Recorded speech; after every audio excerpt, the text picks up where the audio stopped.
ข้อที่7นะข้อที่7บอกว่าเงินเดือนเนาะเงินเดือนของนางคำนี้เพิ่มขึ้นแต่ละปีเนาะเพิ่มขึ้นแต่ละปีเป็นอันดับทวีบวกเราได้รับเงินแมน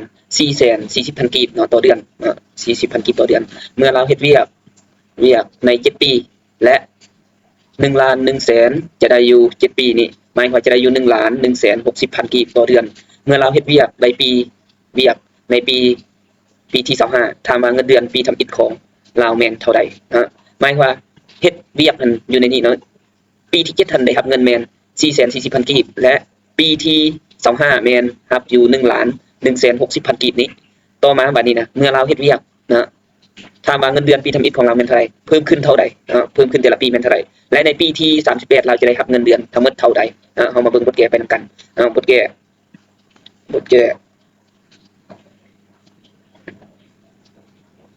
เริ่มเนาะอยู่ในนี้หมายว่าสิ่งที่เฮามีบัดนี้เฮามีตัวทำอิฐหมายว่าได้รับเงิน440,000ในปีที่7หมายว่าเป็น A7 นี่เท่ากับ440,00040,000กีบต่อมาบัดนี้รับเงิน1,160,000ในปีที่25แสดงว่าเป็น A25 เท่ากับ1,160,000 60,000กีบ60,000กีบต่อมาบัดนี้ต่อมาหมายว่าซอกหา A1 แม่นเท่าไหร่ A1 นี่เท่าใดเนาะเงินเดือนปีทำอิฐเราได้เท่าไหร่ต่อไปมันเพิ่มขึ้นเท่าไหร่หมายความเป็นผลต่างของมัน D เท่ากับเท่าใดอันนี้เบิ่งอีกต่อไปเงินเดือนปีที่38นั้นเท่าไหร่และเฮามี A 38นี่เท่าใดนะอันนี้แม่นบทโจทย์ที่โจทย์ถาม5บัดนี้เฮามาเบิ่งในการแก้การแก้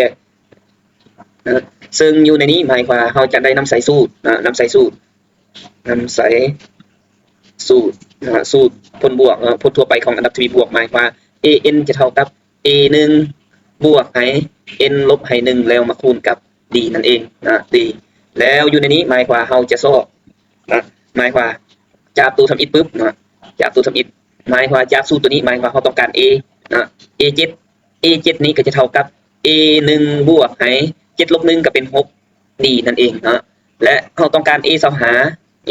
ก็จะเท่ากับ a1 บวกให้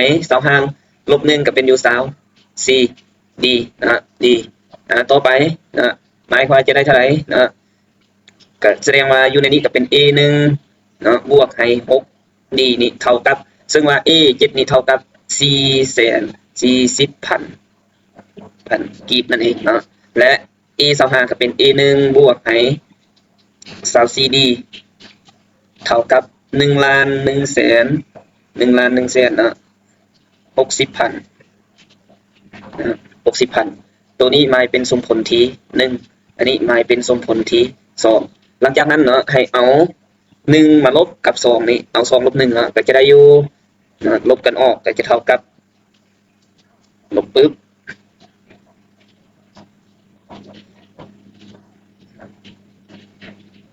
ลบ a a1 ลบ a1 กับหมดไป a1 กับ a1 นี่หมดไป24ลบกับ16นี่24ลบ1624ลบ6นี่เป็นอยู่จะได้อยู่18 d ตัวนี้ลบกันออก18 d จะเหลืออยู่ต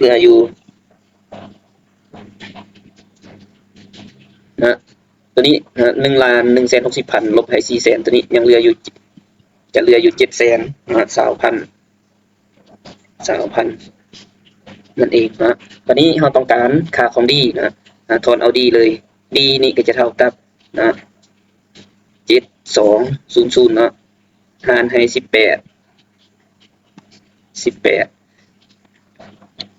หาร18ก็จะเท่ากับ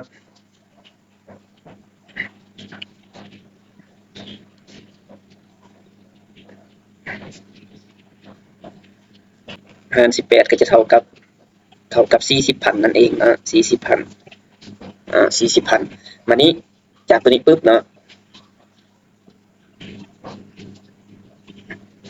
จากตัวนี้ปุ๊บมานี้เราไปสอบอยู่ในนี้สอบเมื่อได้ค่าของ d แล้วหมายความเราต้องการ a1 a1 สอบหา a1 บัดนี้สอบหา a1 สอบหา a1 นี่เท่าใด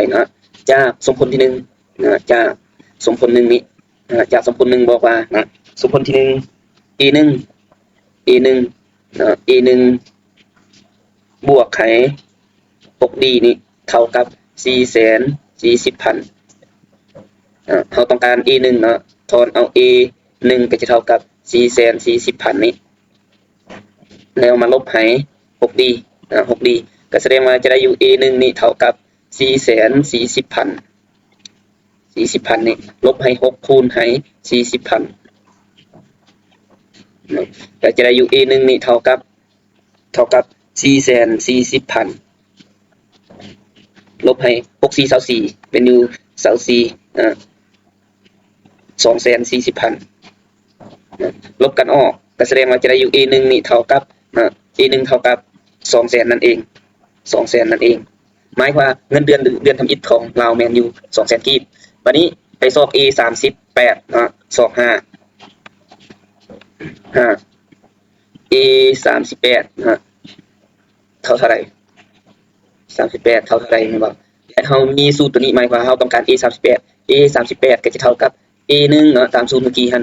บวกให้38ลบ1ก็เป็นอยู่37d นั่นเอง38บัดนี้ e 1เราฮู้แล้ว e 1แม่น200,000นี่บวกให้37คูณให้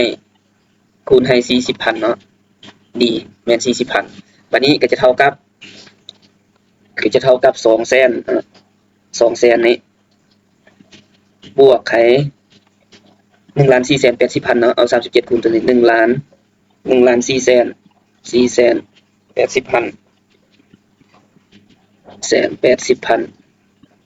นั่นเองเอาบวกลบกันก็จะได้อยู่บวกลบกัน